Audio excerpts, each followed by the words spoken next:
Greetings, Earthlings. In the interest of peace in the Middle East, looking at the clock there, see if it's actually recording. Sometimes I don't know.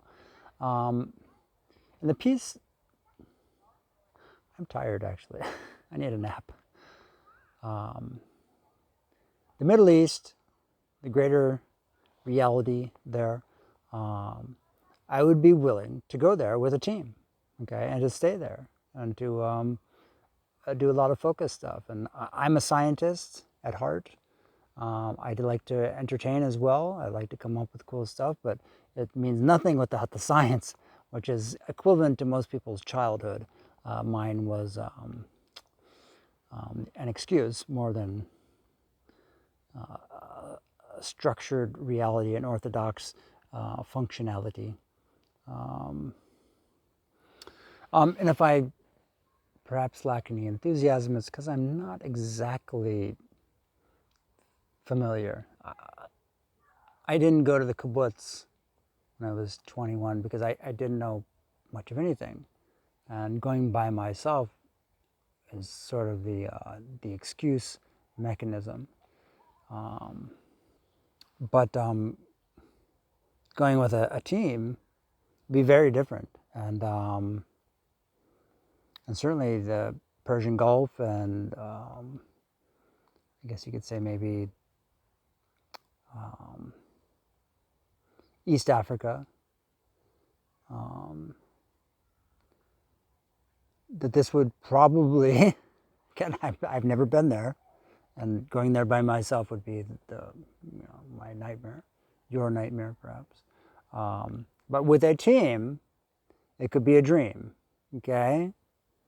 And all I need is a good lawyer and Hollywood to be on my side, okay? That would be good.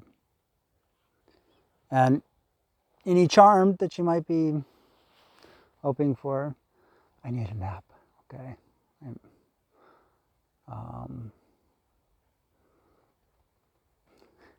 Okay. And notes and fluent English speakers, because if you explain stuff to me, I will be thrilled if I actually understand it, okay?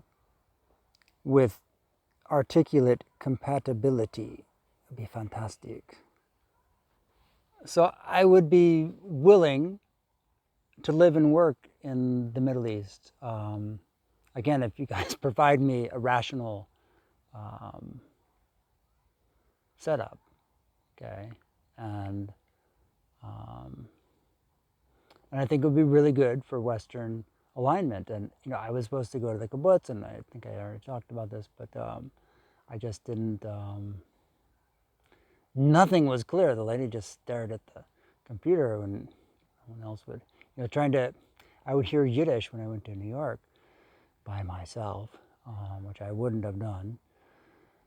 And I thought it was so cool and playful and interesting. And yet, as soon as I, showed them that I didn't know what they were saying, they would kind of like quickly just walk away. I'm like, oh.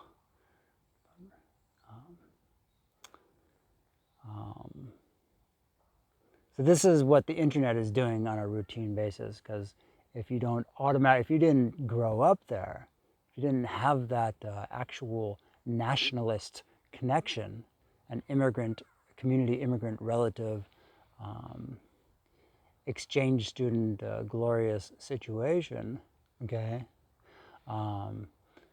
then some people think, oh, you're not one of us or something like that, and the world could burn out of sheer narcissism. Okay, you might call it nepotism. I'm not sure exactly what national incidentism, something. But yeah, I would be willing to do that. Okay, and I wish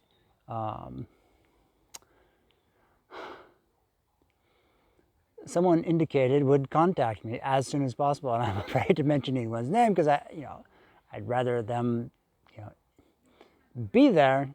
And that would be fantastic because I would want to help people get it right, okay? I would think that would be so expletive, cool, okay? And well spoken, please.